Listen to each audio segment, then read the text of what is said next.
I'm like, all right, Shalom Yahweh Hashem Yahushai brought a thumb to the brother. Shalom Yahweh Shamar Lutub by Hashem Yahushai to the sisters. This is the ISUPK side of 1 West 125th Street, Harlem, New York, under the one and only Commander John Yohana. And today is the Tuesday Brotherhood class. You understand? Everybody, let's give a hand for the Lord that we can even have these kinds of classes in the first place, right? So, as the title says, the spirit of the prophets are subject to the prophets, right? So, based off of the title, what I'm going to be going over today for my topic is basically how, as the title says, that the spirit of the prophets are subject to the prophets. So, in other words, you understand the spirit of being a prophet is only reserved to those who will be a prophet. You understand? So another way to say it is that spirit of Moses is reserved for only Moses. You understand? Whomever he returns back to is who, he's always going to be a prophet when he returns in the time of us to prophesy. You understand? So before we get into the class, though, or so like into the topic, I'm just gonna ask that everybody does their part to make sure that they like and share the class. You understand? Always make sure that you do your part to make sure that you do your part to getting this truth pushed out to the four corners of the earth. You understand? And with it being, with you being online, with all these social media networks and whatnot, you understand, you can put a small brick in by just simply liking and sharing the class yourself. You understand? Because there may be a brother or sister that is online, that is on your news feed, that comes across this class, Salakia, who is looking to change their world over, to change their life around for the better. Salakia, I cannot talk right now. It's hot as hell outside. So Salakia, and bear with me. I got cotton mouth like no other, man. Salakia.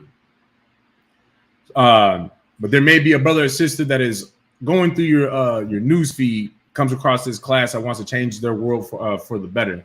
You understand? Quite frankly, for those said people, the only way that they may be able to do that is if they come into the ISUPK under Commander John Yohana. You understand? Well, we will teach them how to become better people. We will teach them to obtain that better life. You understand? And that's by following the laws, statutes, and commandments, which again can only be taught and learned here in the ISUPK under Commander John Yohana. Because anywhere else is just, it's a cheap ripoff. You understand? You don't want to buy. Nobody wants to buy a pair of Jordans that ain't Jordans. You understand? Nobody wants to get that ripoff of Jordans. You understand? They want the real thing. So same thing with this truth. Don't try to go to any purple camps or camps where they try to tell you that you can sleep with little girls and boys, and you understand, all these fake Israelite groups. You understand? The ISUPK is the only place where you can actually get. Not only is it the home of the truth, but it's also the only place that you can get the truth. You understand? And actually turn your life around for the better. Also, in the meantime, while I am doing my due diligence to like and share the class on the platforms, I'm going to ask that if there's anybody that is online that has any questions, feel free to type them in the chat. God, doggone it, man. It will not let me freaking. I hate Facebook. They keep changing crap.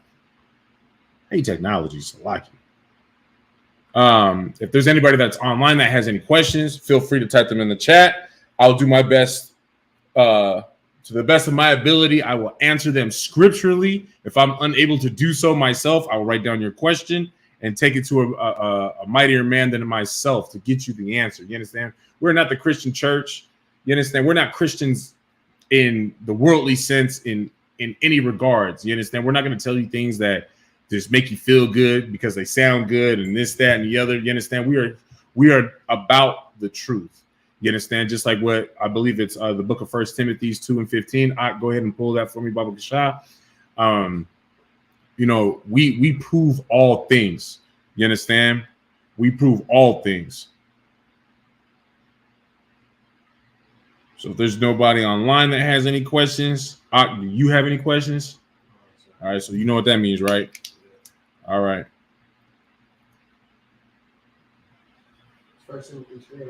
2:15, I believe it is. You didn't think I was gonna remember, did you? No, I remember. I got questions. It's just not. So then ask me. Well then, is it 100% true that when you go to a funeral that you're unclean? Yes. Like If you're around a dead body, you're unclean for what certain amount of time? for 7 days. And candlelights included. Huh? Are candlelights included in that? Candle lightings? What do you mean? Oh, like kind of how they have memorials on like the corner streets and stuff like that? No, it's okay. I actually just had this conversation with my rib a couple of nights ago where she was asking about that. So what you got to remember, man, like what we teach a whole lot in these classes is when you're dealing with the Bible, you have to remove that spookism element that you learned in Christianity. You understand? So in like the whatchamacallit, the quick example that I used to explain to her is like, like with sex. The reason why a man is unclean after, he ejaculates is because, you just let go of some fluids out of your body.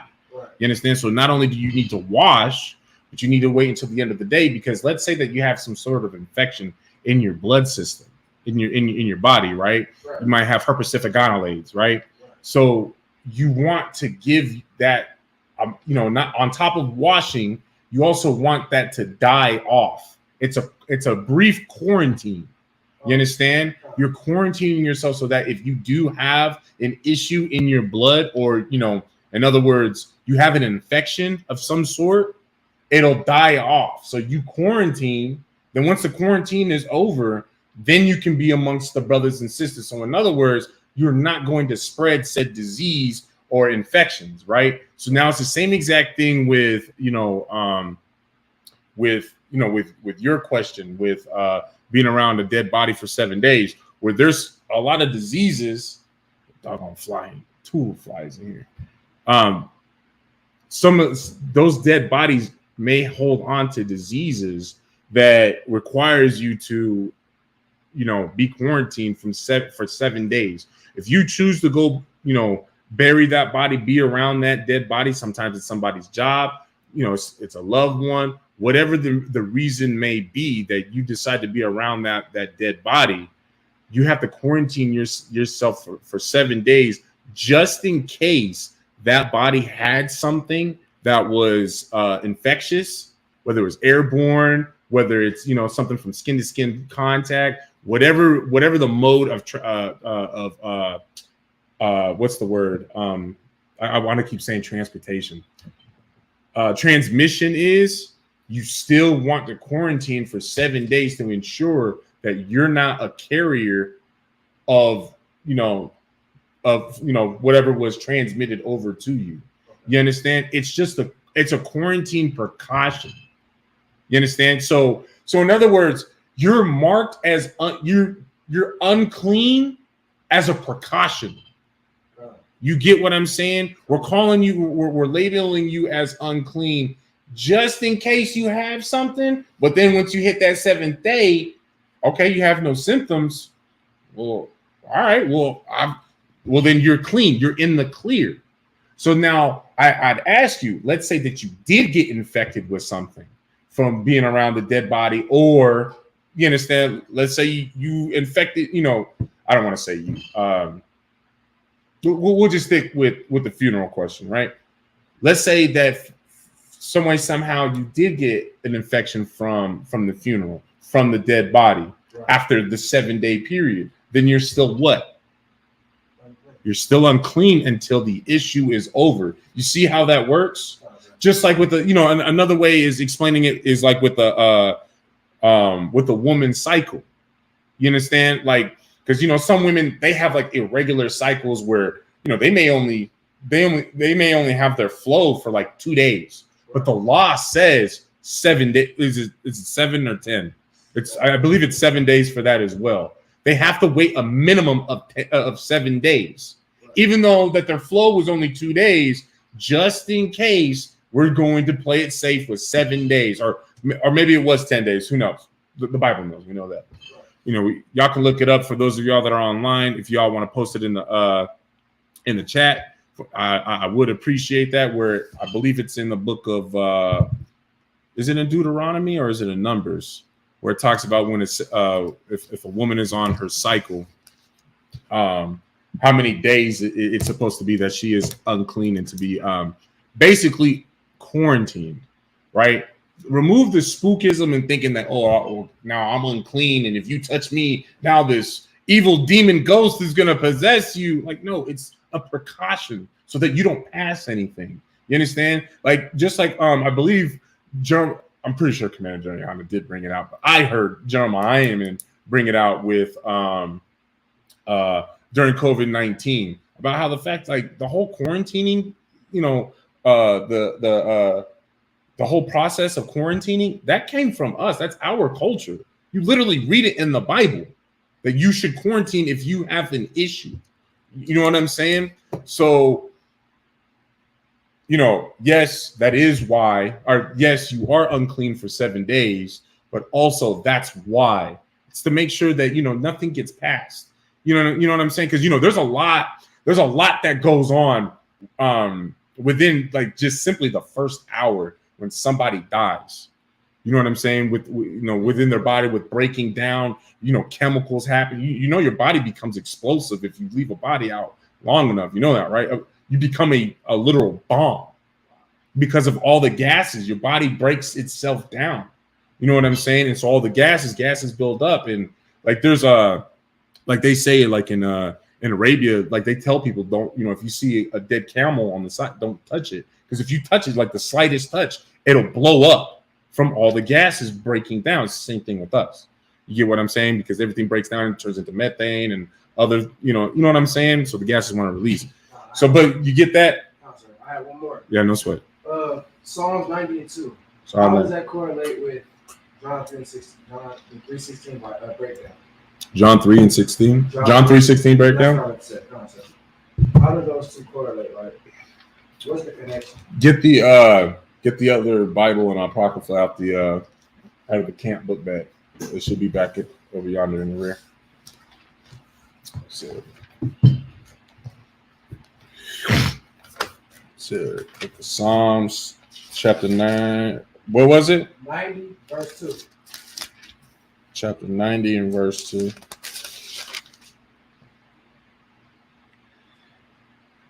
Okay. All right. When you have the book bag, it should be the one that's on the chair. Yeah, it should be in the main compartment.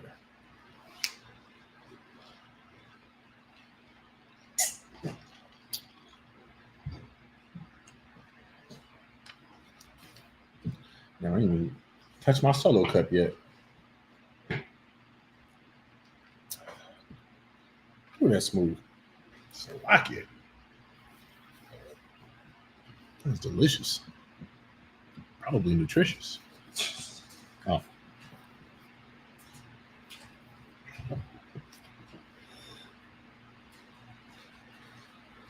So go ahead and pull that out and then read it when you got it. Oh, okay. Go ahead. No, I haven't got it yet. Oh.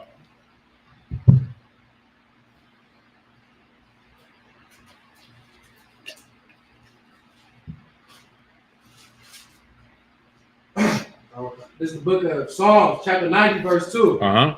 Before the mountains were brought forth. Make sure that you're giving. Go ahead. You got it. Before the mountains were brought forth, or ever thou hast formed the earth and the world, even from everlasting to everlasting, thou art God. And you want to know the correlation between this and John 3:16? Go ahead and pull John 3:16. So hold that. Yeah, there you go. So let's hold that. And then we'll also go to John, the book of John, chapter 3 and verse 16. I need to pull this out. So lucky. I got a big old indent in my forehead. This is the book of John, chapter 3, verse 16. Read it. For God so loved the earth that he gave his only begotten son, that whosoever Hold believeth on. in What did you just read that again? it's the book of John, chapter 3, verse 16. Mm-hmm. For God so loved the world that he gave his only begotten Son, that whosoever believeth in him should not perish, but have everlasting life. Now, do you know why I wanted you to reread that? Do you know what I caught? Do you know what you said wrong the first time you read it? Love. Maybe. No. First, you said, for God so loved the earth. That was the first thing. That's what you said the first time. Now, do you know why I caught that the way I did and made sure that you reread that? Huh? He didn't love the earth, he loved the people. He loved this. Okay, so you're right about that. That's one big point, right? But understand, do you understand the difference between earth and world? Are you aware that there is a difference between earth and world? Concept. You do? So go back to the book of Psalms 90 and 2.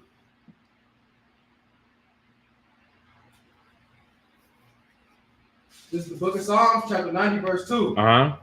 Before the mountains were brought forth, wherever thou hast formed the earth and the world.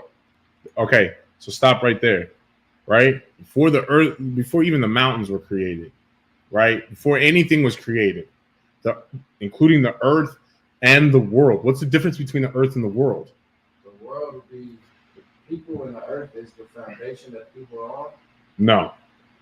What's the difference? No. Okay. Tell me about two different worlds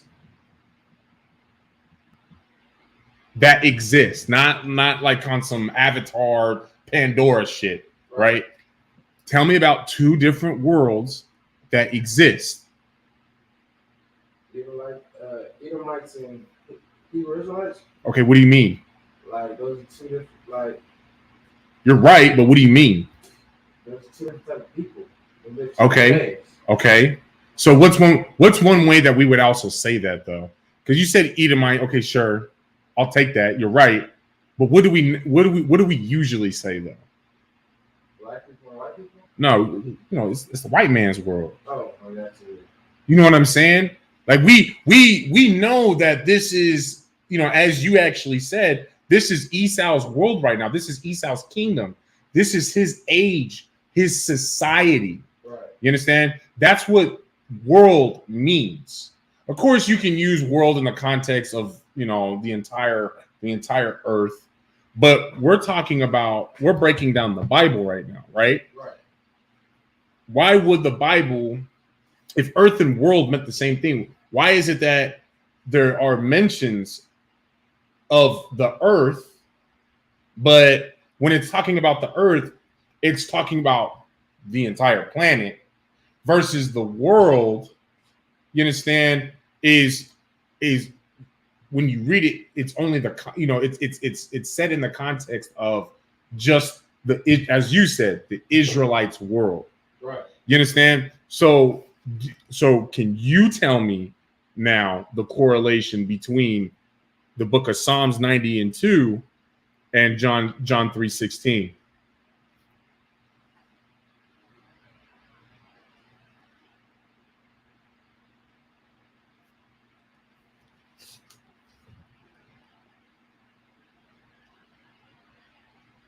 Because let me guess, you're trying to ask, why is Psalms 90 and 2 used as a precept for John 3 and 16, right? Right. Okay, so you should be able to answer your own question. Because he's talking about the people when he says the world.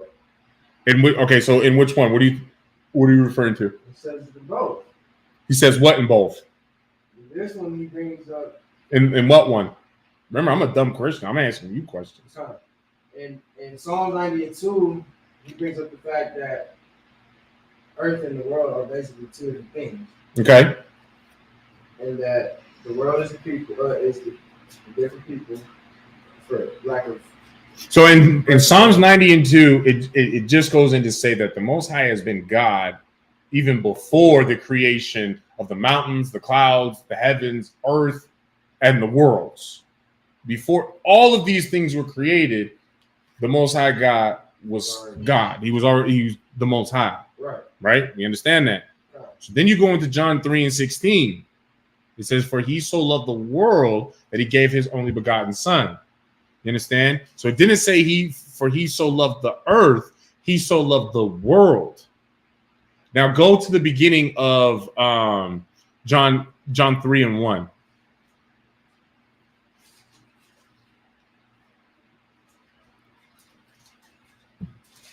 This is the book of John, chapter 3, verse 1. Mm-hmm. There was a name of the Pharisees. Pharisees, there you go. Named Nicodemus, Mm-hmm. a ruler of the Jews. He was a what? Ruler of the Jews. So he was one of the Pharisees, who was a ruler of a Jew, right? So what is he? The ruler of the Jews? What is he? What would he be? King, I suppose? No. For one, he's a Pharisee. He's one of the Pharisees. We know that. Like, okay, for what they are today is like Creflo Dollar. He's a pastor. Today he'd be like a pastor, but he's in a high seat with, as a Pharisee over the Jews. He himself is a Jew. So he would be like No, he would be like Creflo Dollar. He would be like TD Jakes. He would be like I don't know. I really don't know too many. Right, of a megachurch. Okay. Over us. He's one of the failed black leaders. Oh, like okay. Yes. Gotcha. Marcus Garvey. Right? So go ahead and read on. So now he's a Jew. Right. So go ahead and read on. Verse 2. Uh-huh. The same came to Jesus by night. Okay, so Nicodemus was going to Christ at night. So in other words, he was going to see Christ in secret. Because mind you, he was a Pharisee. He was a leader of the Jews. He was supposed to be leading them one way. And mind you as well, the Sadducees and Pharisees, they would anytime that Christ would go and teach in the streets, like, oh, blasphemy, this, they would always come up against Christ and call him, blasphemous. That's what I was trying to say. That Christ was blasphemous. So in other words, in the day, in front of everybody, Nicodemus was calling Christ blasphemous, but then at night he was going to see him in secret. Read on. And said unto him, Rabbi, we know that thou art a teacher come from God. So Nicodemus is admitting, he's like, we know who you are, that you are sent from the Most High God. Read on. It's like, for no man can do these miracles that thou dost. Paying tribute. Go ahead. Except God be with him. Right. He's recognizing. He knows. Go ahead. Verse 3, Jesus said unto him, Verily, verily, I say unto thee, except a man be born again, he cannot see the kingdom of God. Okay, no. Yeah, you only needed to stop at verse 2. So there's some, okay, in verse 1, we go back up to verse 1. Right? Read that again. There was a man of the Pharisees named Nicodemus, a ruler of the Jews. The ruler of the Jews. Right? So, in other words, what world does Nicodemus belong to?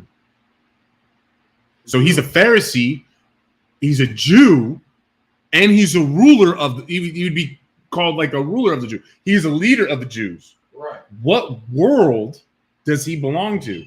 The Israelites. Okay, the Jew world, the world of the Jews.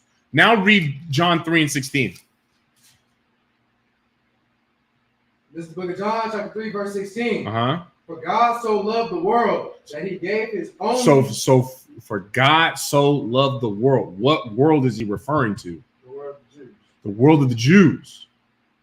So now, why doesn't it say earth? Because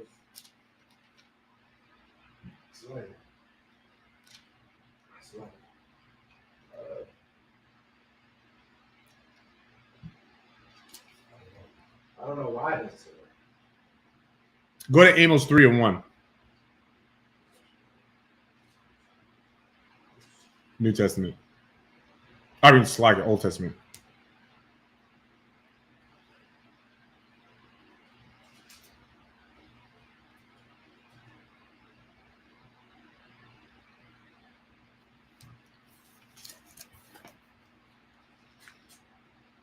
This is the book of Amos, chapter 3, verse 1. Mm-hmm. Hear this word, hear this word that the Lord has spoken against you, O children of Israel, against the whole family which I brought up from the land of Egypt, saying, continue. Verse 2. You only have I known of all the families of the earth. Say that again. You only have I known of all the families of the earth. Do you think you can love somebody that you don't know? Wow. So, again, what is this world? Why didn't John 3:16 say earth? Earth and the world, like how Psalms 90:2 said, earth and the world. Why does it only say world in John 3:16? Because he's always speaking for the Jews. Exactly. The whole conversation between Nicodemus and Christ is about the Jews, period. Right. Nicodemus is hit to the fact that Christ was only sent but unto the lost sheep of the house of Israel, for the Jews. Nicodemus knows that. So if you and I sit here and have a conversation, I'm talking, I go and give you an order to make sure that you go pass out those clothes back there, right? Who do you think I'm telling you to go pass those clothes out to? Our people. But why do you know that? Because we're only concerned with our people. We don't care for them. You know what my concern is. The man who's giving you the order, the man who is, setting the direction, setting the tone, what have you. Right? You know what I'm about. So I don't have to say, hey, when you go pass out those clothes, make sure that you only give them to Blacks, Hispanics, and Native Americans. Right. I don't have to say that. You know what I'm saying? You might hit me up. You understand? You might ask me, hey, Salakia, sir, I keep getting I get buku devils coming up to me trying to, to grab some of these clothes. What you want me to do? There's nothing wrong with giving crumbs to the dogs. Christ said that. That's why Christ healed that white girl. Call her a bitch, mind you. But she acknowledged that she was a bitch, and that's why he gave her the blessing that she asked for, well, the miracle, and healed her daughter. You understand? I don't think it says what her daughter was sick with. I believe it just says that she had some sort of demon on her or something like that. But you get the point, though, right? So now I'm gonna ask you your question. Why is it that the book of Psalms, chapter 90 and verse 2, is used as a precept for John 3:16? And put it plainly. He was just stating that he was the creator of everything. No. He was saying that he was God even before the earth was created and the worlds. No. The world. Why is Psalms 90:2 used as a precept to explain John 3:16? Because mind you, that John 3:16 breakdown is to break it down. So you need Psalms 90:2 to break down, to give understanding of John 3:16.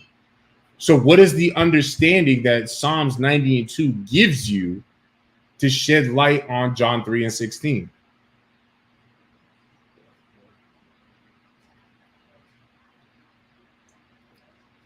If there's anybody online that wants to chime in with what you think is the answer, feel free to post it in the chat.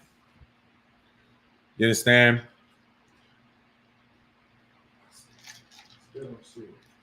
While the brother is putting his thinking cap on, right? It's going to take a moment just to say, make sure that y'all go on to our YouTube, ISUPK Nevada. Make sure that you like, share, and subscribe. You understand? Hit the little bell icon next to the subscribe button so that you guys don't miss any of our content that's being uploaded, right? And then also make sure that you make your way over to Facebook, go to ISUPK Las Vegas. Make sure that you thumbs up the page, like the page. You understand, and also like and share the video on there as well. You understand? I'm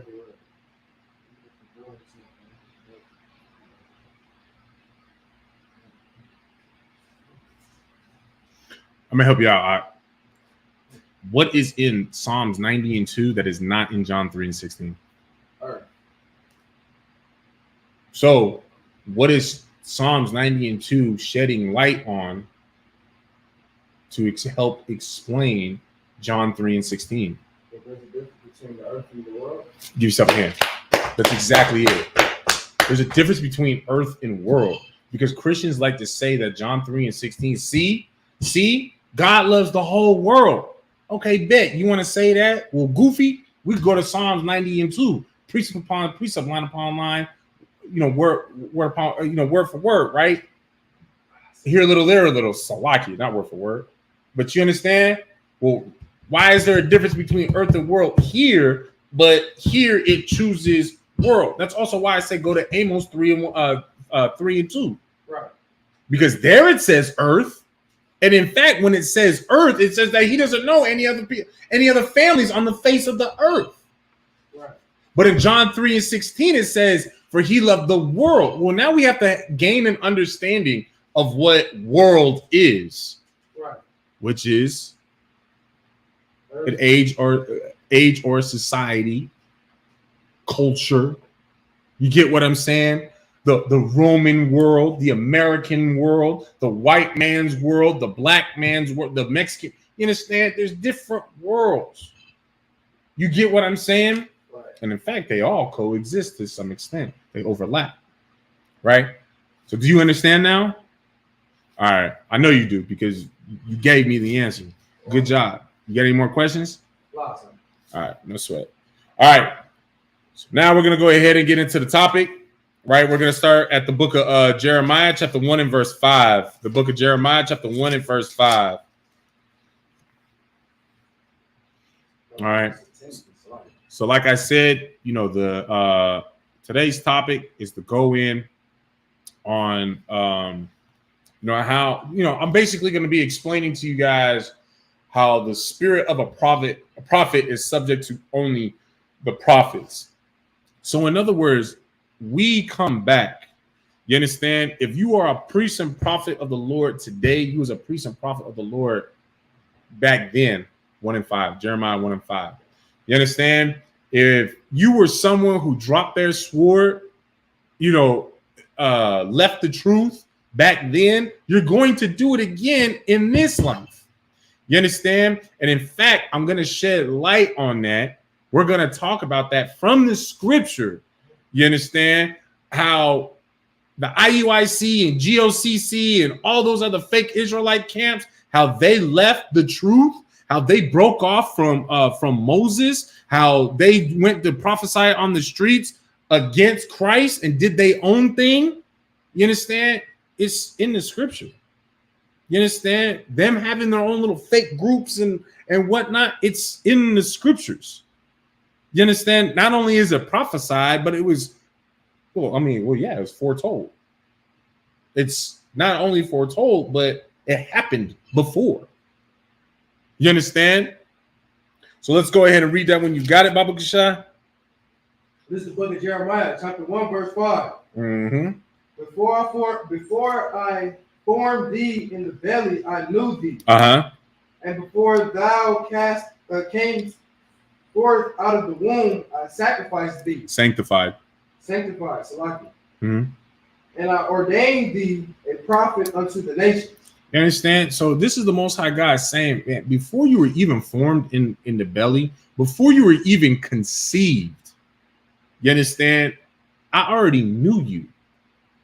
Right? Now, how is it that the Most High God already knew us? How did he already know you? Great.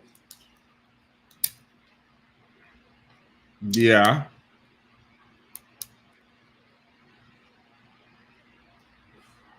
How else?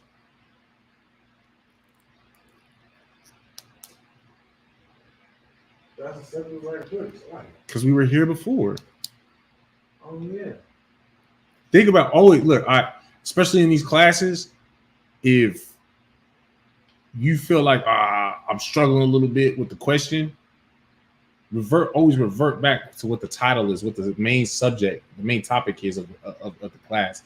I promise you, especially if you one of Shabal's classes, because you know what, and mind you, Salaki, General Mahayaman, one of his classes, man, it helps you exponentially. You understand? A lot of the questions just go right back to what the doggone topic is, right? So he knows it because we've been here before, right? And before thou camest forth out of the womb, I sanctified thee. Why is it that he sanctified us as priests and ordained us, sanctified and ordained us as prophets of the nation? Unto the nation, Salakia. Why?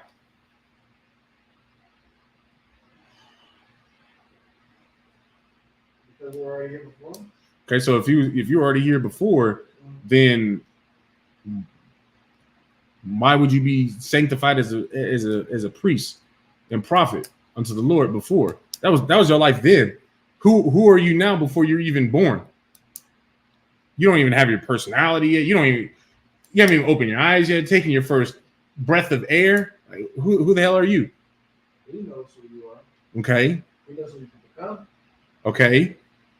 How? Because you're already here before, and he's God. He knows. Because you're a prophet before. That's why. No, you just said that because you were here before. No, you were a prophet before. So now when you come back, when you are reconceived by your new parents, right, you're gonna be a prophet again. You're gonna be a priest again. Or you're gonna go start IUIC again. You understand? And again, we're gonna bring that out in the Bible today, right? Let's go ahead and drop that. Go to the book of Ecclesiastes, chapter 1 and verse 9.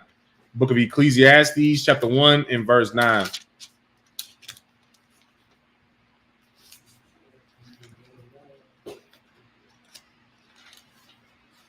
think I went the wrong way. Yeah, I did.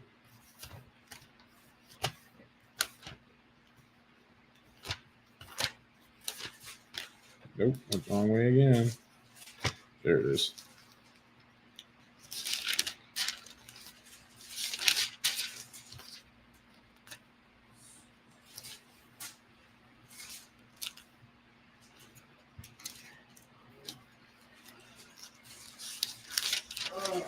Come on, Doc. This is the book of Ecclesiastes, chapter 1, verse 9. Uh-huh.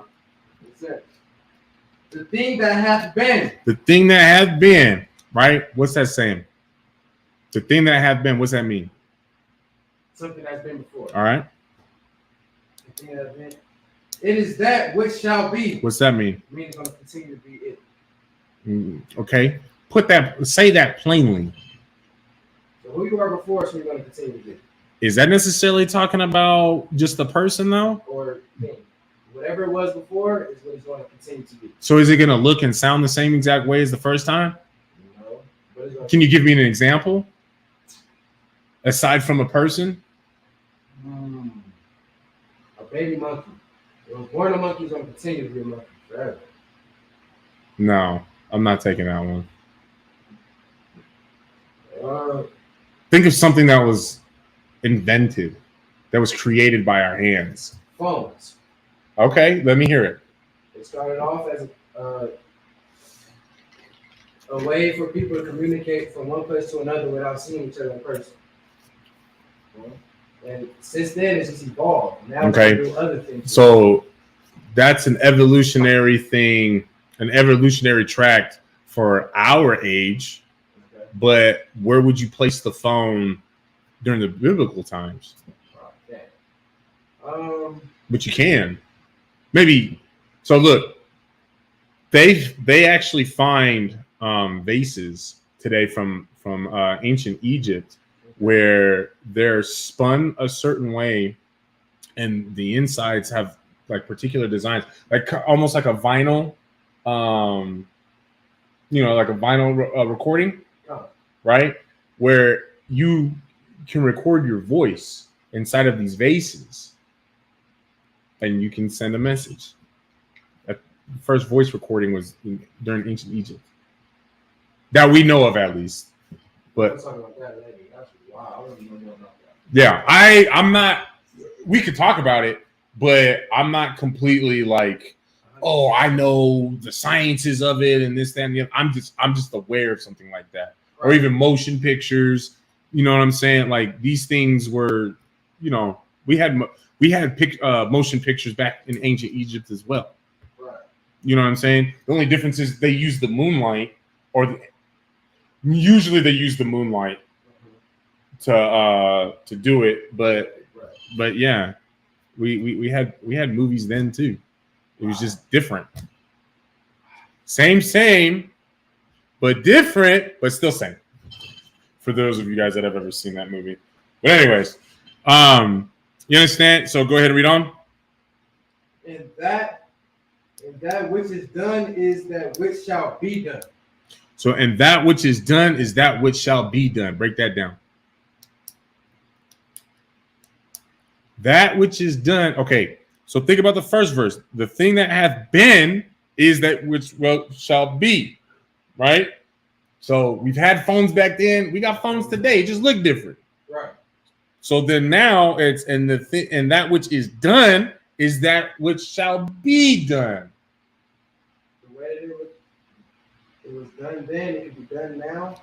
It would be different, maybe, but the things that were being done back then are being done today. Right. Right. Mm-hmm. So you could keep it at a small scale, like how they invented phones. They thought about inventing phones and voice recordings back then, right? Small scale like that. Or how about the fact that we're still being goddamn oppressed by these other nations, just like how we were back then? It's been done. And it's also been done where we get ourselves together and worship the Most High God. You understand? Right. Where the priests and prophets of the Lord return to the earth to deliver our people out of bondage from the hands of our oppressors. Right. You understand? It's already been done. As much as people want to, come against the ISUPK and think that we won't be able to do these things, all of that doubt that comes up against us, it's already been done. Right.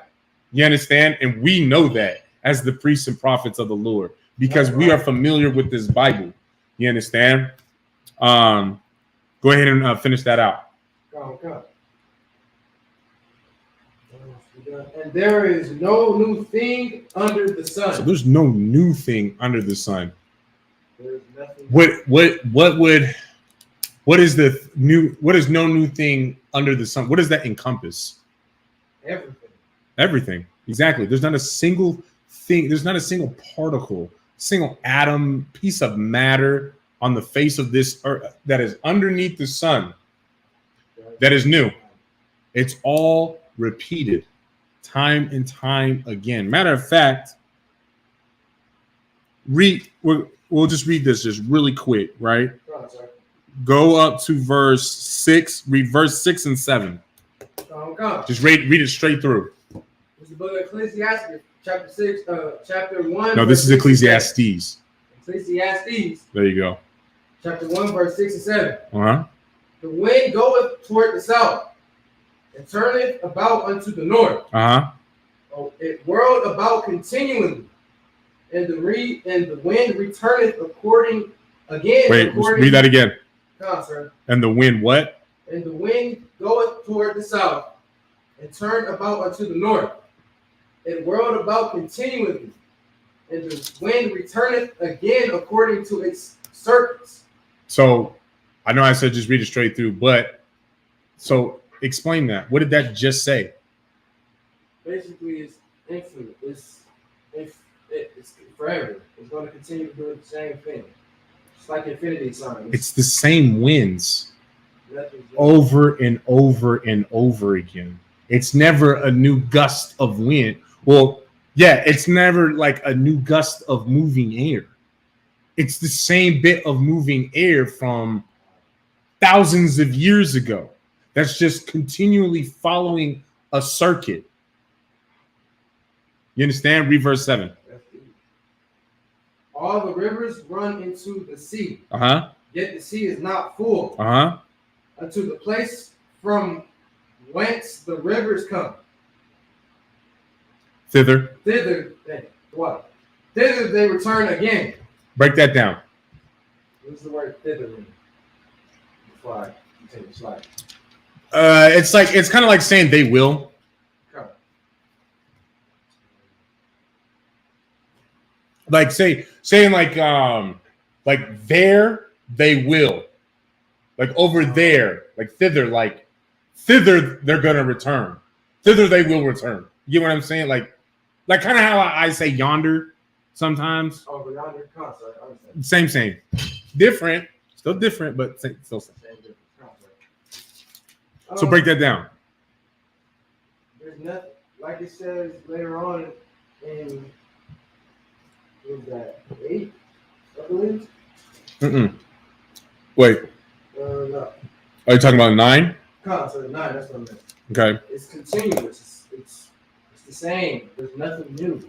It's going to continue to be the same water, it's the same air, the same light, the same particles, same everything. Nothing new. So now let me ask you this. When the priests and the prophets are when we as men are raised up from the dust of the earth to become men, go ahead. To become, I'm 12 right now at the water. To become, when we're raised up from the dust of the earth to become men and to be raised up to become priests and prophets of the earth, what do we become after we're done? The same thing. What? There's a prophet. No, listen, pay attention to what we just read, because what we just read in verse 6 and 7 explains the cycle of winds and the river and going into the ocean, because the water from the river, all rivers flow into the ocean, but the water from the ocean returns back to the river. You understand that? That's what we just read. Right. You try. Hold on. You look a little like you kind of pondering that. Do you understand that? Do you know how the? Because you look like you understood the winds, but do you understand how the water from the river goes into the ocean and how the ocean returns back to the river? Do you understand how that happens? Currents and tides. Currents and tides, the rain. Okay, so I'm just making sure I'm not. You know what I'm saying? All right. So if man was risen up from the dust of the earth to become man, and then risen up to become priests and prophets of the Lord, what does man become after that? What are we to become after that? Dust again? Give yourself a hand. And then after you're dust, what do you become again after that? Man, it's the circle of life. You get what I'm So like you understand though? It's a rinse and repeating cycle over and over for all things. For all things. And you can't even just say, oh, that's the circle of life. Because last I checked, wind isn't alive. Right. The wind is just commanded to move a certain way, and don't you stop. And that's what the Most High God, that is what the angel, the Most High God commanded the angels, commanded the damn winds to do. We're going to start you here, and you go. And don't you stop. You are going to flow into here and then return back, and don't you stop. I will raise you up to be priests and prophets amongst men, to be above all men. But of course, our time expires because we're actually living things. Living things actually expire, but we still have that infinite cycle, just like everything else. Like, why would it make sense, right, for the Most High God, when he starts to deal with, living organic things, he would start to, what? Even though that these things that don't require, breath, food, whatever. Why is it that I would have some sort of returning cycle for these things, but the things that live, I wouldn't have a recycling process for them? Why would he stop? Because there's literally a process of, when essentially everything starts from the dust, the dirt, the soil. Right. We wouldn't have plants without the dust in the soil. We wouldn't have, the lands of the sea. And mind you as well, what was the first thing that was created as far as life on the face of the earth during the first book of Genesis? He planted the seeds. He formed the earth, but then I said as far as life. So you're right. The dust was put there. The soil was put there, but he put the soil there first so that now it can start to gain, bring in all of those nutrients, absorb all the nitrogen from the, because our atmosphere is nitrogen rich. And at one point, so the scientists say, it was so, it was, it actually wasn't just in just our atmosphere. It was down here. Well, I can see why it was like that, because the soil needed time to absorb some nitrogen. So then that way, when the Most High decided to plant those plants, now those plants start to absorb that, because nitrogen is extremely good for plants in the soil. And now he allowed that to grow for 1,000 years. All right, now I'm gonna put the land animals. Now I'm gonna put the fowls of the air. Now I'm gonna put the fish of the sea. And they'll all have their time to just completely flourish, just untouched, because every animal has their how do you say, component to adding to the mineral, the nutrients for the next generation, for the next animal. Go ahead. So how do you, it's a little bit off topic, but it's still on topic. How do you explain dinosaurs and mammoths? When they say they go extinct, are they really extinct then? So, all right. Or they just turn into something else? So first of all, I'm gonna tell you this. As far as evolution is BS. You're gonna tell me this big ass T-Rex turned into a doggone chicken? Now, as far as adaptation, right? Because there are some animals that moved from the mainland. Do you need a water? Oh. So I can't, the light, I'm not able to see. No, you two out the water. No sweat, sis. So it's a proven fact that when you take animals that migrate into islands, after several generations, they'll get smaller, right? Because on islands is a smaller body of landmass, which also means there's going to be less room to spread your wings and fly like a peacock, right? And of course, naturally, there's going to be less food as well available.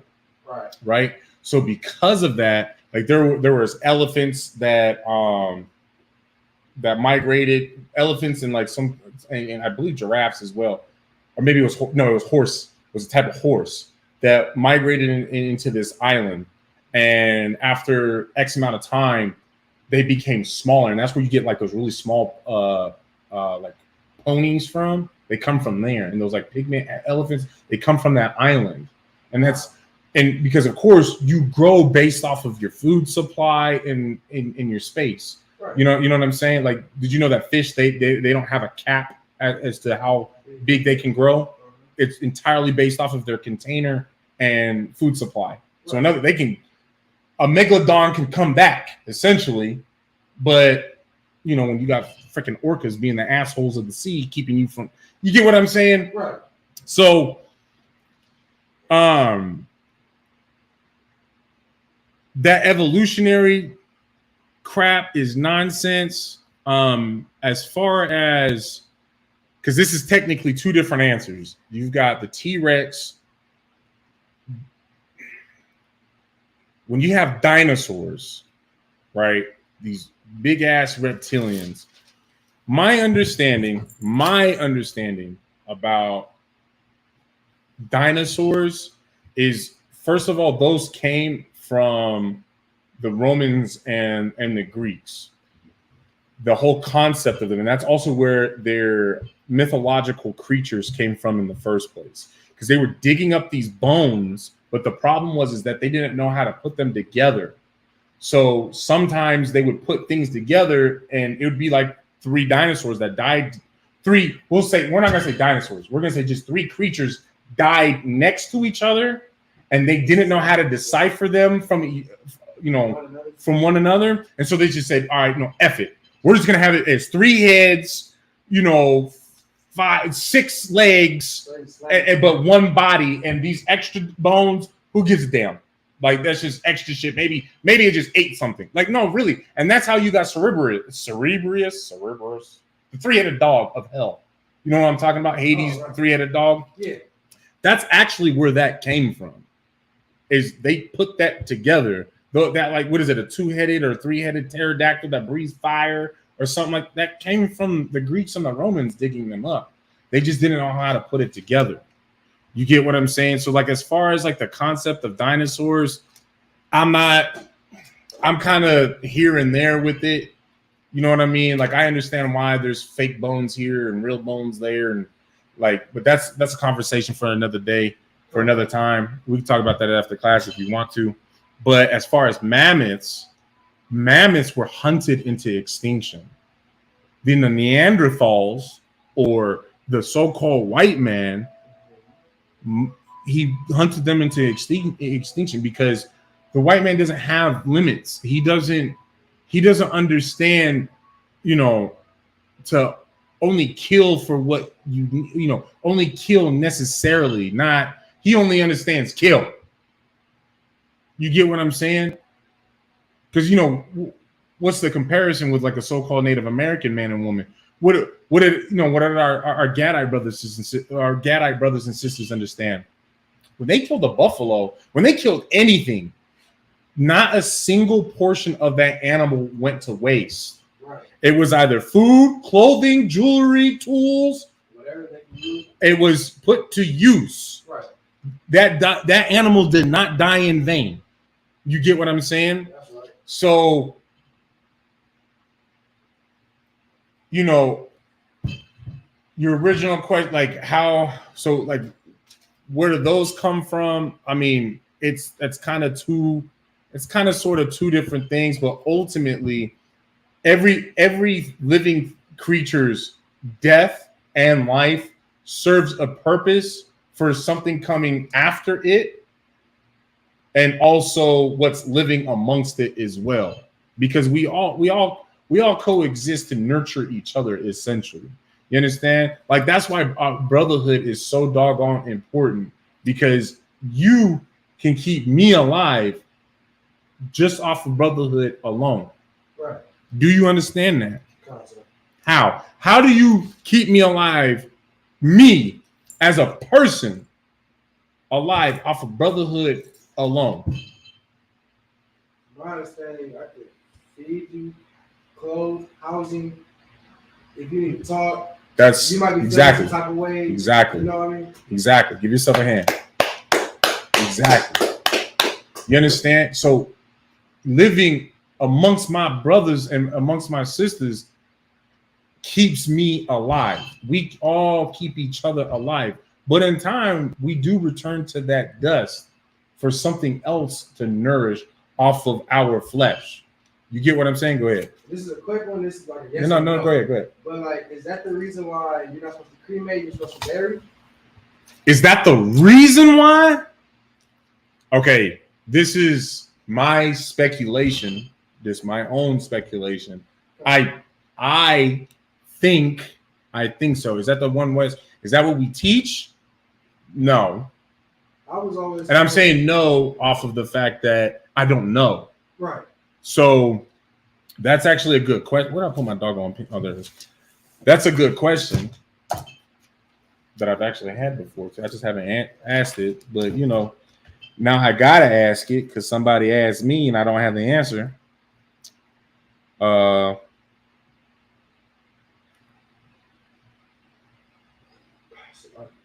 Okay. Now you're about to say something else. Go ahead.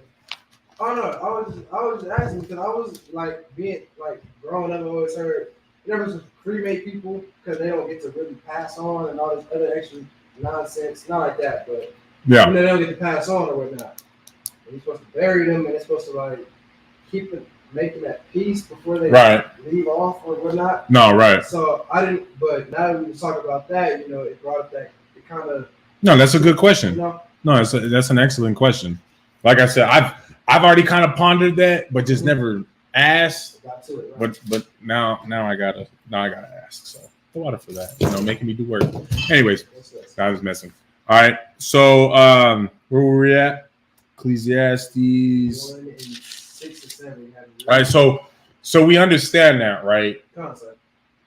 Setting the tone that, you know what, the recycling, the regeneration, the ongoing of things isn't limited to just the wind, the river, or, you know, rocks, what have you. Because you know that, hell, technically rocks all take turns being at the very top and being at the very bottom. Right. If you understand what erosion is and the movement of tectonic plates and the fact that, you understand, people talk about Pangea, but don't realize that there's been multiple different land formations because of the rising and the falling of water. Whenever the water falls, what happens? Land rises. Whenever the water rises, what happens? The land sinks.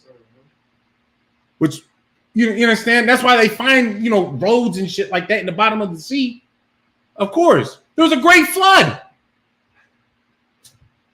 Of course, we're going to find cities and statues and all these other things. You understand? You all right? All right, no sweat. Right? So we understand that. So, of course, if you were a prophet, you will become a prophet again. I know we kind of slick sidebar a good little bit, right? But we're going to get back on it. So now we're just going to go to the book of Ecclesiastes, chapter 3 and verse 15. This one. That's the water. That's the water. Right? So the book of Ecclesiastes, chapter 3 and verse 15. Let's go ahead and read that when you got it, Baba Kashai. This is the book of Ecclesiastes, chapter 3, verse 15. Right. Like, that which hath been is now. Mm-hmm. And that which is to be hath already been. And God required that which is past. Break it down, Trooper.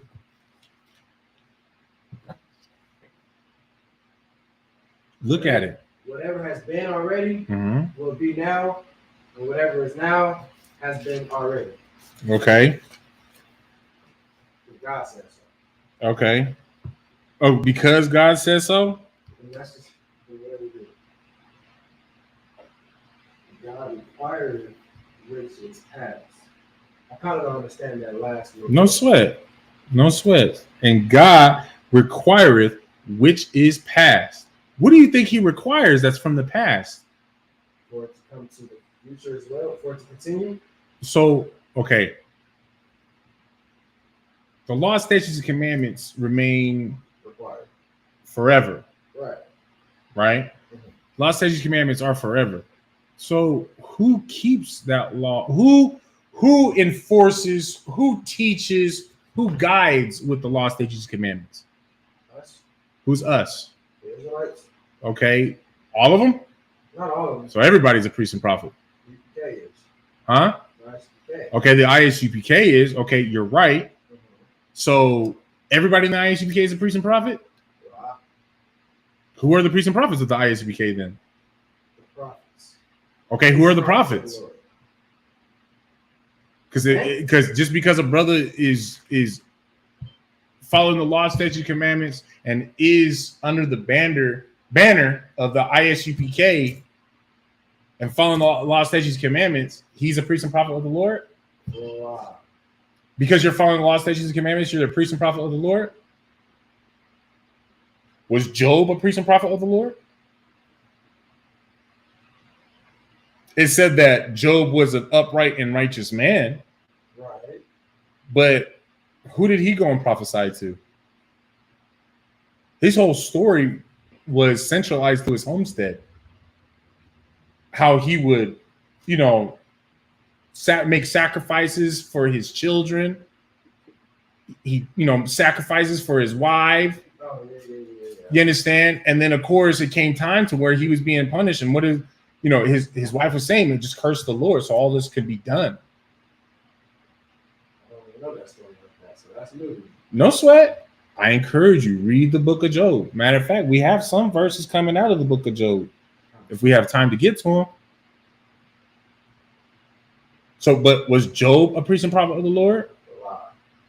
So you could be in the ISUPK and not be a priest and prophet of the Lord? That's possible. Technically, you could be in here. You pay your tithes, follow law, statutes, commandments. Watch your class, watch the classes. You don't have to become an officer. The officers are those who become the priests and prophets of the Lord. You understand? Right? So, who do you think that the Most High God requires of the past? The officers? The prophets. Well, yeah, the prophets. Right. He requires the prophets. Our job is not done. Because, hell, last I checked, nobody's been to the kingdom. No one's made it to the kingdom. The kingdom's never been here on earth. Aside from the small bits and pieces that we have built together so far, because of the schools come together for these cookouts, the schools come together for our Passovers, right? Right. Of course, our high holy days and high feast days that we keep amongst our respective zones. We get small itty bitty glimpses of the kingdom, but these are, you can hardly say they're even glimpses because this is, you know what I'm saying? But nobody's had the kingdom. What just happened? There we go. You understand? Oh yeah, go ahead. Right? So the Most High God requires the priests and prophets from before. You understand? To still do the work of today, right? So now we're going to drop that. We're going to go to the book of 1 Corinthians, chapter 14 and verse 32. The book of 1 Corinthians, chapter 14 and verse 32. Yeah, I know I was going the right way. Sometimes I know a thing or two. There we go. So lock here. I just have such a hard time getting familiar with this doggone Bible, man. I swear. Gotta work on that.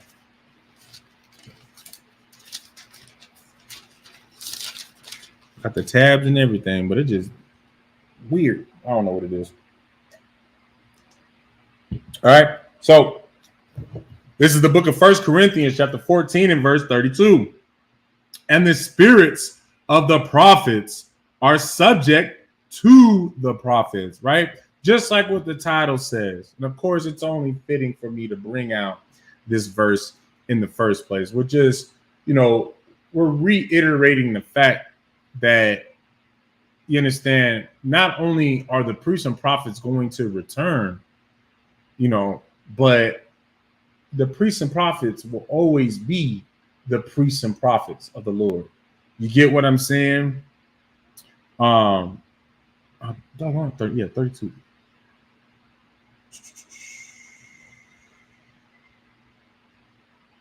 Okay, yeah. So yeah, we'll drop that and go to the book of 1 Samuel, chapter 10 and verse 12, right? But y'all understand the spirit of the prophets, you know, it's reserved to just us, which also lets you know, right,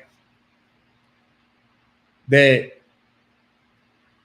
you should never even look towards the direction of these heathen nations, a so-called Asian man, a so-called African man, a so-called white man, for direction. You understand? For to gain an understanding of a Black, Hispanic, and Native American man's book that was written by us and for us. You understand? Basically, FUBU in itself. FUBU was basically a thing before FUBU was a clothing line. You understand? Before they got together out of a doggone garage and put some clothes together, some brothers got together, and you understand? It was already in their spirit, those brothers' spirit, to do something for us, by us. You understand? That's what the Bible is. It's for us, by us. You get what I'm saying? So yeah, let's go ahead. We'll drop that. The book of 1 Samuel, chapter 10 and verse 10. Book of 1 Samuel, chapter 10 and verse 10, right? And when they came thither to the hill, behold, a company of prophets met him, and the Spirit of God came upon him, and he prophesied among them. Wait, do I want to go to verse 9? Okay, yeah, we'll just read on. Verse 11, and it came to pass, when all that knew him before time saw that. Salaki, I just lost my place. Scratching my ears. Salaki, y'all. And it came to pass, when all that knew him before time saw that, behold, he prophesied among the prophets. Then the people said one to another, what is this that is come unto the son of Kish? Is Saul also among the prophets? Verse 12, and one of the same place answered and said, but who is their father? Therefore it became a proverb. Is Saul also among the prophets? You understand? So this is about, right now it's just breaking down about how Saul's heart changes, right? Changes his mind, right? He changes his heart so that he can go and start prophesying. He changes his heart towards the Lord, you understand, and begins prophesying. You understand what I'm saying? He goes to start prophesying, and those that heard him, they're like, man, who is this? You get what I'm saying? Like, who is this man? And then in verse 12, which is actually something really heavy, which probably went over most of y'all's heads, right? We'll probably, when the trooper returns in the room, Salakia, we're gonna revisit this verse because I got to make sure that he understands this, right? I should have just skipped over this until he came back, right? Salakia. All right. We're going to read that again, verse 12. And one of the same answered and said, but who is their father? Who is their father? That's what one of the brothers said, right? Therefore, it became a proverb. It became a proverb. Now, we all know the book of Proverbs, right? But do y'all actually know what the word proverb means? You actually taking the time to look up what that word means? I did. You understand? Word proverb is a noun. A short, I don't know how to say this. I think it's pithy. It might be pithy. Saying in general use, stating a general truth, or a piece of advice, right? A short, pithy saying in juice. See, that's how thirsty I am. I start saying, you know, I'm changing words into juice, and next thing I'm gonna say wine is water, and salagi, y'all. Bear with me, man. Right? A short, pithy saying in general use, stating a general truth or piece of advice. So this is what a proverb is. You understand? It's basically a piece of advice or a general truth. And we can even look up what the word pithy means. It is pith. It's either pith or pithy. One of the two. I like it. You know, I've never been the strongest reader. Right? It's an adjective. Right? It's of language or style, concise and forcefully expressive. So think about, for those of y'all that are, of course, in the UPK, right? But those of y'all that have been amongst the brothers and sisters in the UPK, how a lot of times, like for those of you sisters that got brought into the truth, that got brought into the truth, Salakia, by a brother, you know, courting you, what have you. And he said, you know, he asked you, like, what is your father? Who is your father?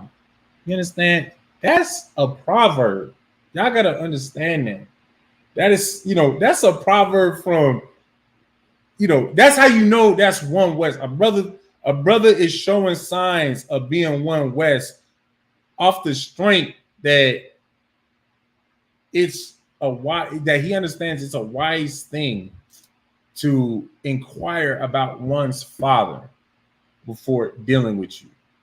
You understand? As you know, you as a woman, or even a brother, even giving his time to another person, you know, where he's not too sure if he's a heathen or a brother. He said, man, hey, bro, you know, what's your father? Oh man, you know, my dad's black, my mom's white. You know, my dad's Vietnamese, my mom is black. You get what I'm saying? It's a wise thing to do something like that, right? So now you understand what proverb is. What? And one of the same place answered, said, but who is their father? Who is this man? Knowing, because mind you, they knew at that time as well. Anything that this man is trying to prophesy is worthless if he's of the other nations. Not gonna bother even listening to him if he's of the other nations. We had that understanding back then. You understand? We had that understanding, and they expressed that understanding when Saul finally came around and started prophesying. You understand? Therefore, it became a proverb. Is Saul also among the prophets? Like they asking, like, hold on, man. He one of the prophets? And of course, we know that Saul is an Israelite because in time, hell, he was named king. He was the first king of Israel. You understand? He was the first king of Israel right before King David. And that's also why King David gave him so much love and so much respect, because Saul was appointed by the Most High God when the people begged for a king. You understand? Do I want to read verse 13?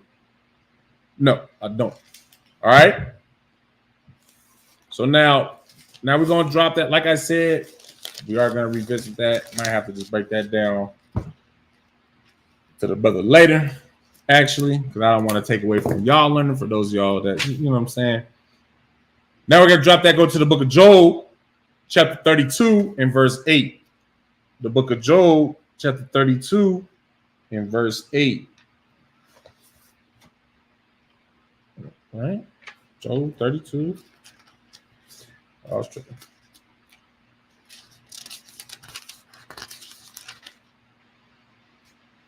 There we go. Right? 8 to 11. All right. This is the book of Job, chapter 32 and verse 8.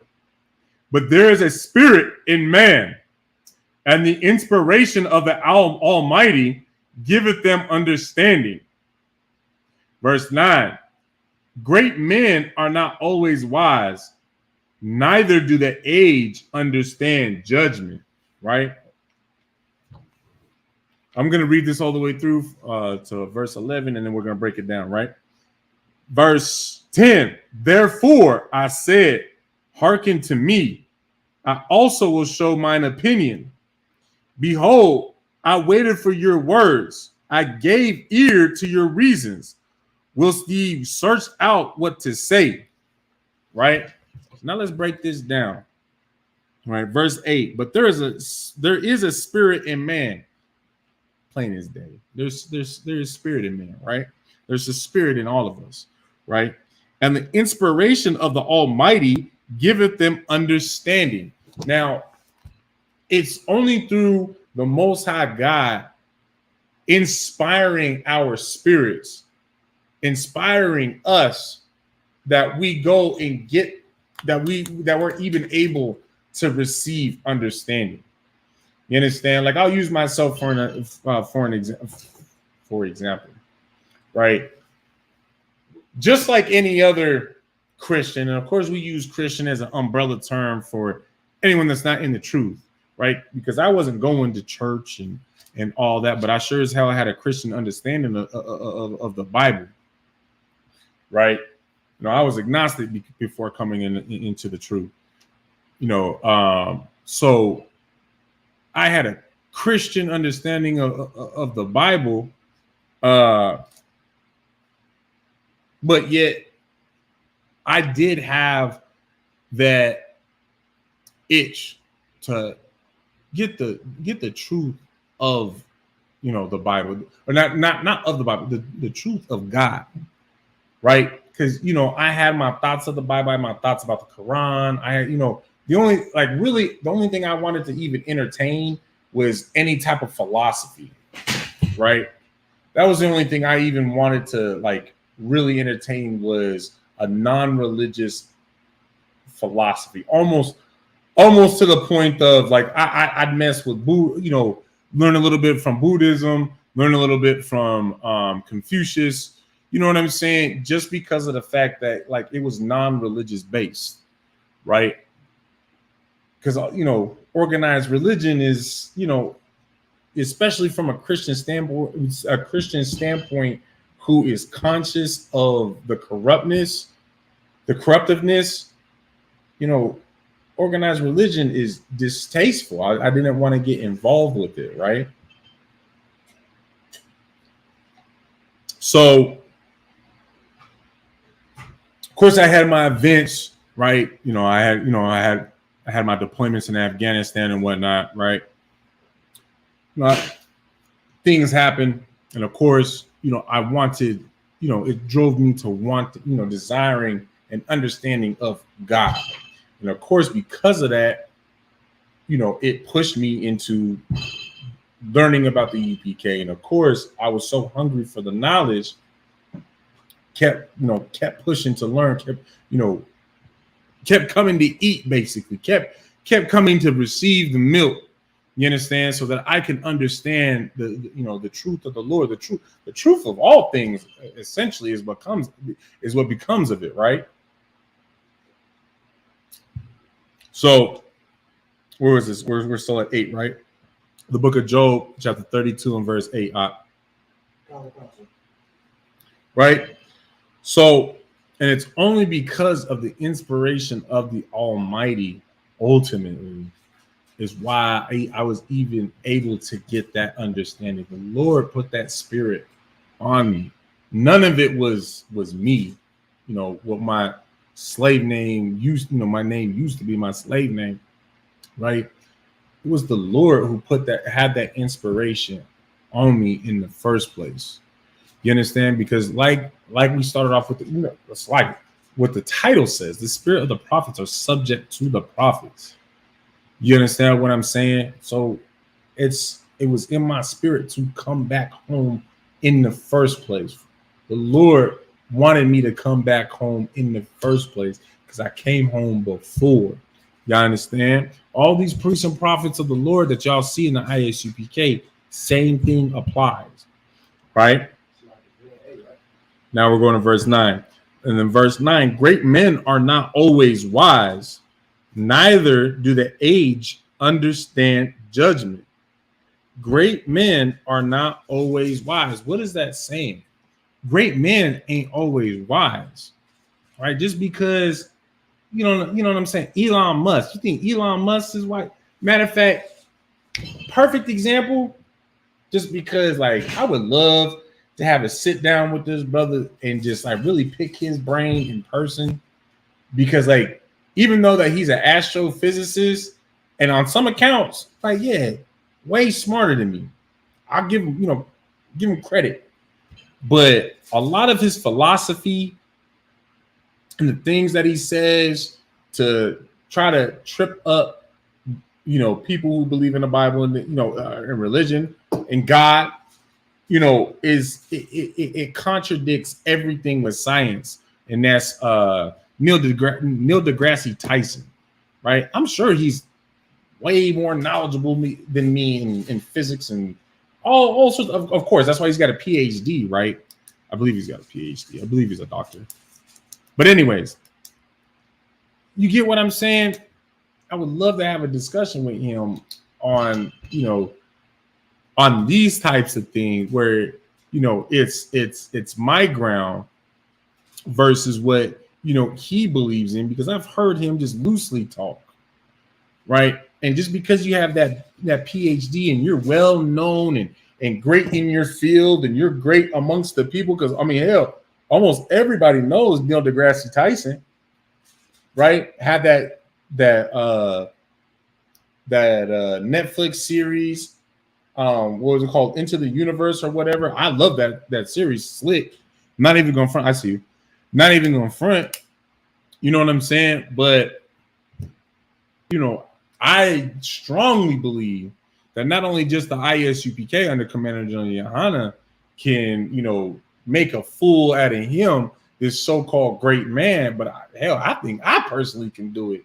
You know what I'm saying? Because like, you're not that wise. A lot of the things he says just sounds regurgitated, and y'all just gotta watch, the podcast like I do to really understand like why I even feel that way in the first place, right? Hey, Shalom, y'all, sir, good to see you. My brother Tabak, man, was good. It's good to see you. Good to see you in the class. You had your hand raised, out. I was just asking what you said. I didn't catch the chapter. Book of Job, chapter 32, verse 9, right? And then it says, neither do the aged understand judgment. Now, this is the question I have for y'all, since I already broke down the first portion of that verse, right? Where great men are not always wise. I broke that down. I want y'all to break down for me. Neither do the aged understand judgment. What does that mean? Why is it that the aged don't understand judgment? How is it? Why is that said? In what context is it that the aged don't understand judgment? Who can tell me? Go ahead. As far as mentally, like, just because your age don't mean that you mentally like there, maybe. Wait, say that again. You know how people say like, no matter how old you are, that don't mean that you're mentally like the knowledge or whatnot is there for it. I wasn't looking for what you're reading about, so I'm trying to take that out real quick. Okay, what is judgment? First, you have to ask yourself what judgment is. You don't necessarily have to go before the Lord, but okay. So, say a brother was being a homosexual, right? And he got AIDS and died of AIDS. What would you call that? That was judgment, right? So someone who grows, so someone who is AIDS, someone who is old, why would you say that they don't understand judgment?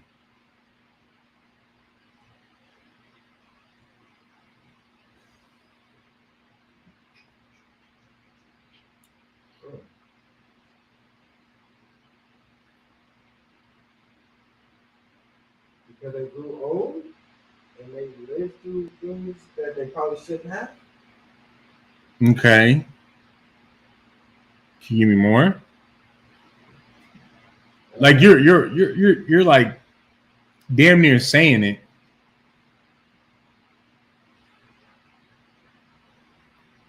That's all I got right now. So Pull for me, find me the verse. It's in Ecclesiastes. It says for judgment isn't expedient. Their judgment isn't expedient. what's the word? It's not fast. It's not quick. Pull that for me. Right. And while he does that, so it says, neither do the age understand judgment. I actually know we're going to get the full understanding as soon as this brother pulls it up. This precept up.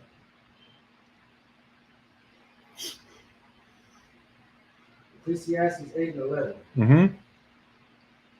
Because sentence against an evil work is not excused speedily. Expediently. Is it executed? That word should be executed, I believe. How do you spell it? It says speedily. Executed speedily. Okay. Therefore, the heart of the sons of men is fully set in them to do evil. So now, mind you, someone who is aged old that doesn't have the law, that's not living by the law, what do you think that they're doing? They're just living to the lust of their flesh. They're living to their own, with their own fleshly desires. Right. So, and they get to an old age doing these things. They don't understand judgment. Why? Because they should have been dead. Right. Listen, this year marks my 30th summer, right? I should have been dead for the terrible things that I was doing before I came into the truth. You understand? I should have been dead in my sin. You understand? With the women and the drugs alone, I should have been dead. With signing my life away to my oppressor, I should have been dead. Do you understand? Plenty of opportunities for me to die. Right? But now, of course, I receive mercy from the Most High God. You understand? Because here I am now, not doing any of the same things that I was doing. None of the same things I was doing then. Right?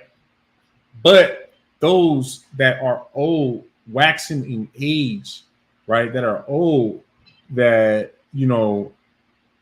aren't following the law, they don't know judgment. Because they're still alive. Because the judge, pull this from me real quick as well. For the judgment of sin is death. You understand? Pull that for me, and then we're going to also move on to verse 9. Great men are not always wise, neither do the age understand. Oh, it's like verse 10. Therefore I said, hearken to me. I also will show mine opinion. Man, Job is like, he's just saying, man, all right, well, hold on.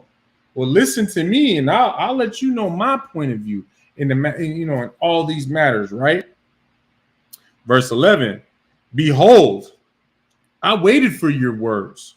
I gave ear to your reasons. Whilst ye search out what to say. You understand? So, like, I already have something to say, but I'm sitting here listening to you come up with all these excuses, all of these reasons.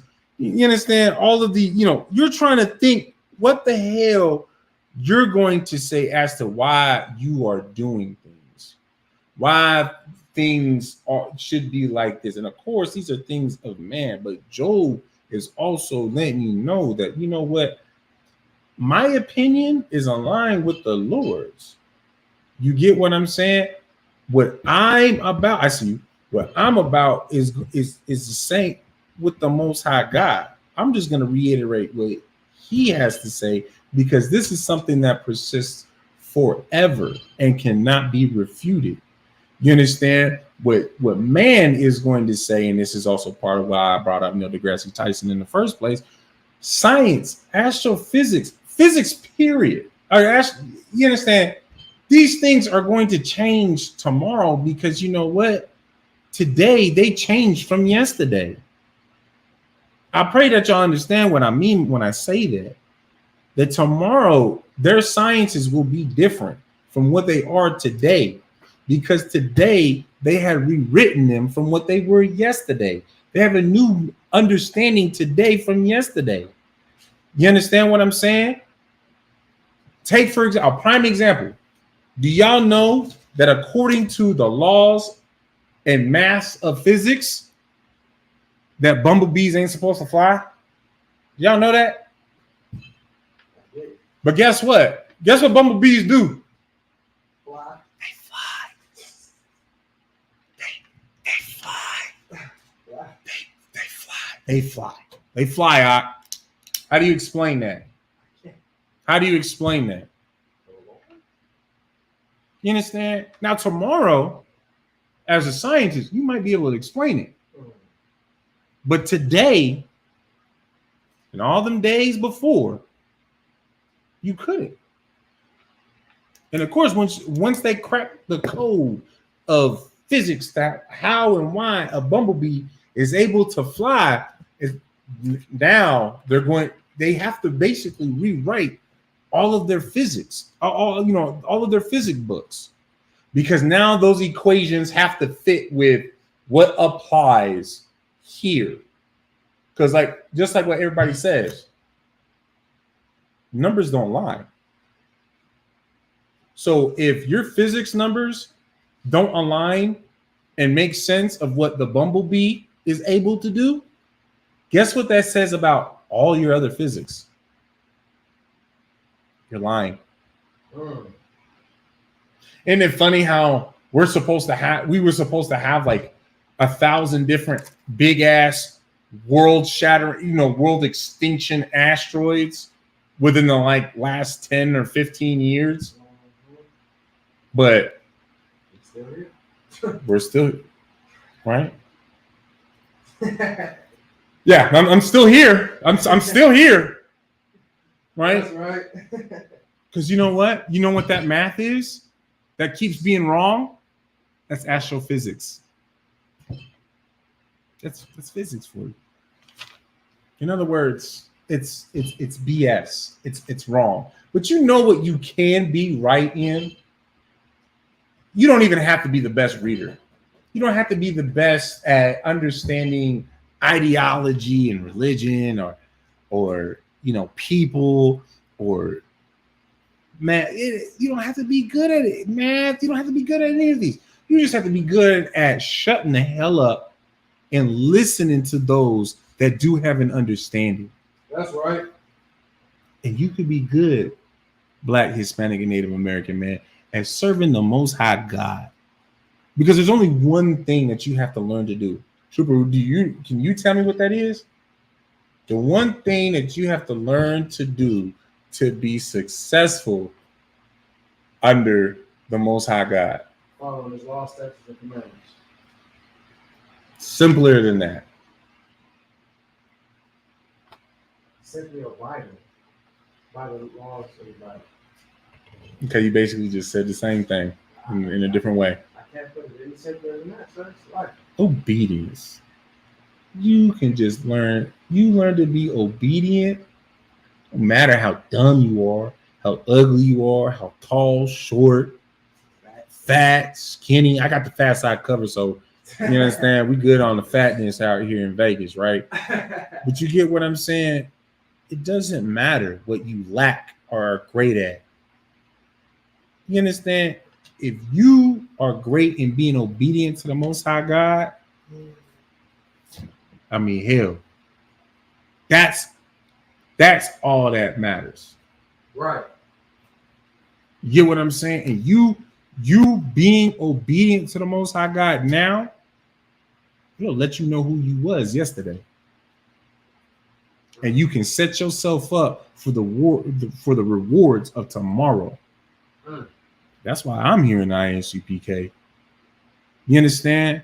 For someone who is mixed, so-called mixed race, had issues, identity issues and stuff like that. Because that's what that's what mixing the races does to children, right? And y'all can look these things, you can look this up. When you technically it is actually fornication according to the Bible, right?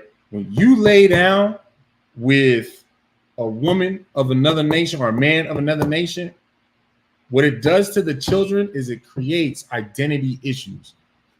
Hey, Most High in Christ, Officer Kowal. Hey, matter of fact, I was just talking to the brothers out here in Vegas about you. That's a powerful priest and prophet of the Lord right there, right?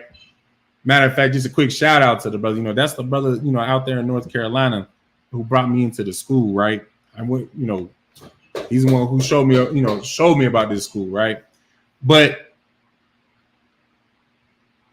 what happens when you have these, these children by these strange nations is you put your children in a predicament where they have to choose between either side of the family who they want to associate with.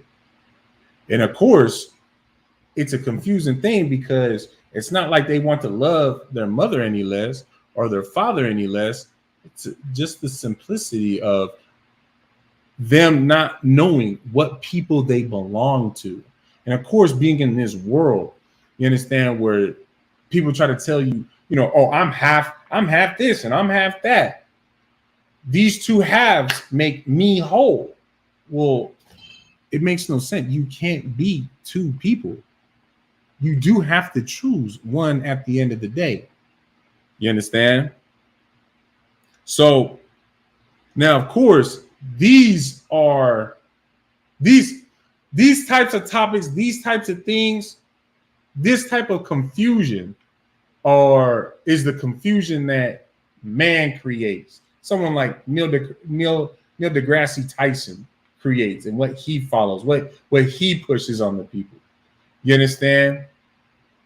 But yet when you just read up the verse 10, this is what the priests and the prophets of the Lord say. Well, therefore I said, hearken to me. I also will show mine opinion. We are being patient in the process of let you explain your high sciences and this, that, and the other. But I already know the answers because the Most High God has already given them. That's right. You understand? It's already something set out for me to receive. You get what I'm saying? Right? And of course, more importantly, to stay on the topic as well, as the spirit of the prophets are subject to the prophets. All the prophets understand that. You understand? The righteous men understand that, right? So let's go ahead and drop that. Now we're gonna go to the New Testament now, right? Just in case we got any of them goofy ass Christians that just, oh, well, you just been reading in the Old Testament. The Old Testament is done and over with. Well, you know what? We'll touch on the New Testament now, just to sate y'all minds, right? We're gonna go to the book of 1 John, chapter 4, and verse 1. The book of 1 John, chapter 4, and verse 1.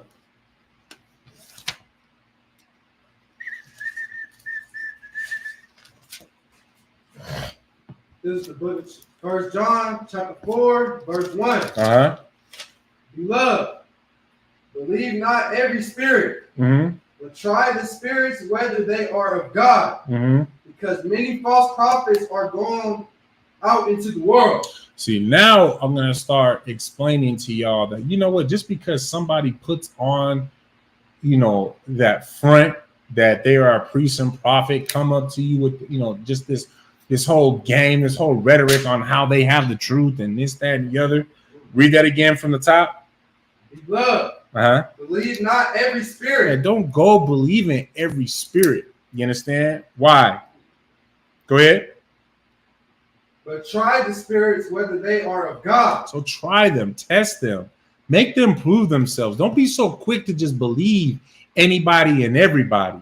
You understand? Because when you do that, you set yourself up for destruction. You set yourself up to end up somewhere to be in the IUIC, to be one of them purple cats. You understand? You set yourself up to be like the, and it's no, it's not me bashing the brother, right? That Captain Tazariak had interviewed this past Thursday, right? About how, I mean, hell, he almost got beat to death with the pistol. He damn near got pistol whipped to death by a so-called brother in the IUIC. You understand? Because I believe he said he was the rank of a captain. So this is a man with rank, supposed to be a man of honor, right? Beat him to the inches of his life, had him unconscious. You understand? He still was trying to say that was his brothers. Still try to stand up for him, right? But what didn't he do that could have prevented him from getting into that situation? Go ahead.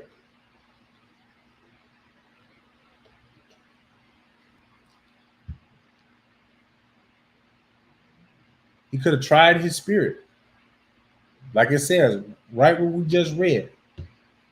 He could have tried his spirit. And matter of fact, he has shown throughout the interview that he did know his spirit. He just had his little moments here and there, right? Where his little, what did he say? He was from GD folk or whatever the hell. He's from GD, right? When something would start to go a little bit left, he would kind of back up, have his hand in, on his waist, getting ready to pull out the heat and whatnot. You know what I'm saying? Always ready to, cause harm to somebody. You get what I'm saying? I mean, so technically he already knew. Do we know that to be the ways of the priests and prophets of the Lord? To act in that manner? To be that such way? Where did it say that the Most High God, where does it say where the Most High God told us to have vengeance was for us? To be violent against, the other nations, let alone violent against your own people. Which is wild about that, if I may, just really quick. Because you know what, that purple homosexual will sit there and tell you, go call the cops when dealing with these, these other nations, what have you. But if it's your own brother, go ahead and put matters into your own hands. Beat him to the, inches of his life. You get what I'm saying? Clearly, but surely they are not priests and prophets of the Lord.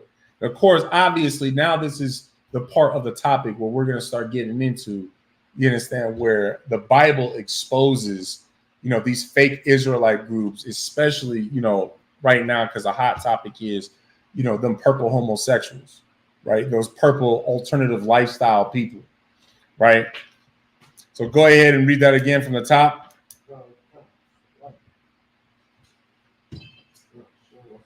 Yeah, make sure you stay on track.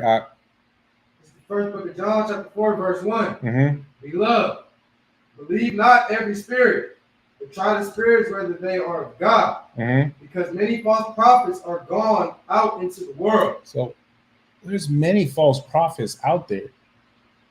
So in other words, it lets you know, the Most High God right here is letting you know that there's going to be many false prophets. And quite frankly, if you know the Lord, you study the ways of the Lord, you'll be able to identify them. Because of course, you'll be able to identify the real priests and prophets of the Lord by the fruits of their works on both sides of the fence. You understand? Because quite frankly, an evil fruit cannot begot good fruit. You understand? An evil tree cannot begot evil fruit. Or so like evil tree cannot begot good fruit. There we go.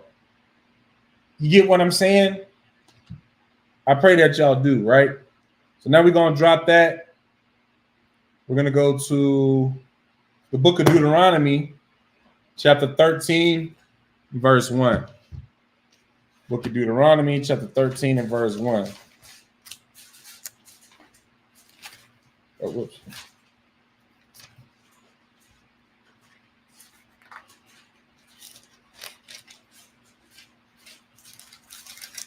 Try to speed this up a little bit just so we can knock out at least a couple more. Go ahead. When you got it. Uh-huh. This is the book of Deuteronomy, chapter 13, verse 1. Right. If there arise among you a prophet or a dreamer of dreams, and giveth thee a sign or a wonder. So if there's someone that arises amongst us in our, amongst our people, right, that claims to be a dreamer of dream. Oh, I have this dream. I can prophesy this, that, and the other, right? Go ahead.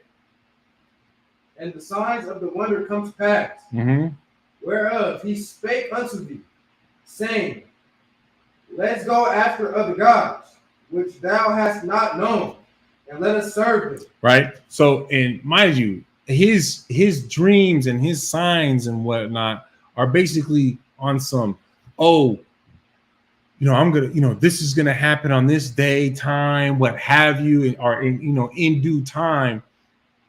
That's all because of the god Buddha, right? Go ahead and read on. Oh, and so because this happened, let's go and worship this god Buddha. Go ahead. Thou shalt not hearken unto the words of that prophet, that dreamer of dreams. So don't listen to him. Go ahead.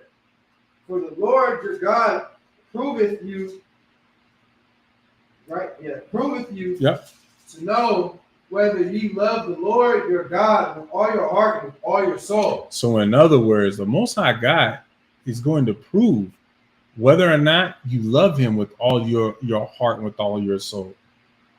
So that's a stumbling block to see if you actually love the Most High God. Go ahead, read on. Verse 4. You shall walk after the Lord your God and fear him, and keep his commandments and obey his voice. And ye shall serve him and cleave unto him. Right? So this is the Most High God just like, hey, listen, no matter what you see, what these little goofies try to tell you, don't get beguiled. Don't get fooled. Do not be deceived. You understand? You should only walk after what I say to do. You understand? And of course, we know why, because look at the predicament that we are in today as Blacks, Hispanics, and Native Americans. The predicament that we are in now, because we're trying to walk after, what was that lady's name? When we was kids, they had the infomercials with where you could call in with the sister, and she did the tarot cards, and she would do it live on the TV screen and all. I can't remember what her name is, man.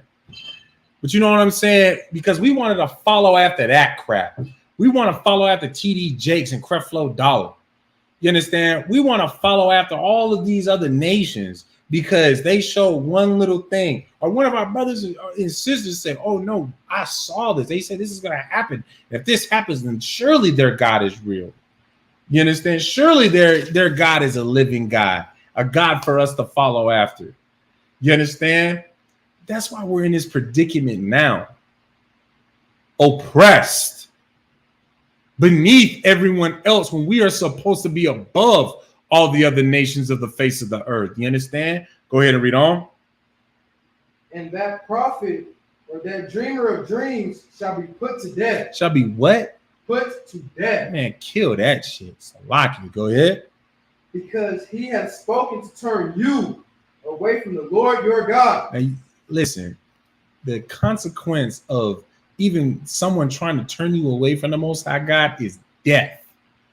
You understand? That was the consequence, mind you. Of course, we're not out here to kill our own or whatnot. But you know what is one way for you to kill your own today? Can you tell me one way that you would say your mother is trying to turn you away from the ISUPK? You know, it's one way that you can kill her today. Stay in the UPK. Stay in the UPK, because you know what she's gonna do? She's gonna cut you off. She's going to kill you from her life. And because it's actually your choice to stand your ground, technically you did that. And it's up to her to revitalize, to revive that relationship amongst the two of you. You get what I'm saying? Right. That's a good thing my phone charged up now. Let's lock it 1 second. All right. You understand? Read on. Which brought you out of the land of Egypt and redeemed you out of the house of bondage, to thrust thee out of the way which the Lord thy God commanded thee to walk in. So shalt thou put the evil away from the midst of thee. Now it's important for us to all keep and maintain that spirit. You understand? You know what? If it's necessary for me to be dead to you so that I can serve the Most High God, so be it. I'm not going to shed your blood. You understand? Now, that was the ways of the old, but now, listen, it is what it is, right? So, oh, damn. We were supposed to go to the book of 1 John, chapter 2 and verse 19 first.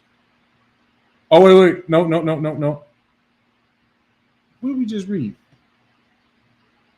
This was... That's why. Because this was supposed to be here.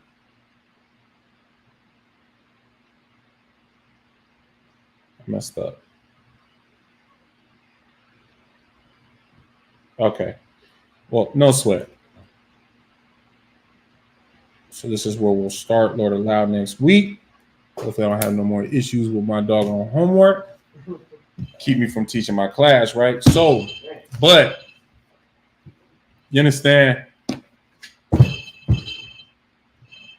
The spirit of the prophets is subject to just the prophets. You understand? It is not the spirit of the prophets will never, the priests and prophets of the Lord will never make you go up against the Lord like how these fake Israelite camps do, like how these other religions do. You understand? These so-called faiths. You understand? They're not going to do that. All right, it's our spirit is not going to do that. We will keep you perfectly in line. You understand? Because you know what? All religions and faiths, they basically have the same theme, a bastardized version of our brotherhood. But the thing is what nation can you name? What people can you name that actually has brotherhood with its own? White folk, actually, they hate their own. The white folk hate the so-called Jewish man because the so-called Jewish man won't allow, the rest of his brothers and sisters to share the same power that he has. So they have a bout of jealousy. You get what I'm saying? And of course, you got, over 54 countries, African booty scratchers, where none of them can get on the one accord, ever.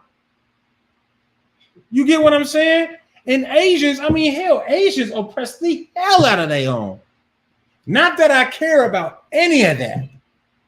But the point is they all have a brotherhood written in, what they believe in. But yet, where's the expression of brotherhood? That's why we say in the ISUPK, this is the only place that you can find the priests and prophets of the Lord. You can find the truth. You understand? Only place where you can find real brotherhood. We're the only ones who actually love our people. You understand? Nobody loves their own people like Commander Johanna and his priests and prophets, the brothers and sisters in the ISUPK. That's right. You understand? No other nation loves their own, like how we do in the ISUPK under Commander Johanna. No one. You understand? And so, you know what? And with that, I'm going to close out the class. Shalom Yahweh B'Hashem Yahushai Brakatham to the brother. Shalom Yahweh Shamar Elatah B'Hashem Yahushai. Give it up for the Lord. Class dismissed. Trying to keep it under 2 hours so I can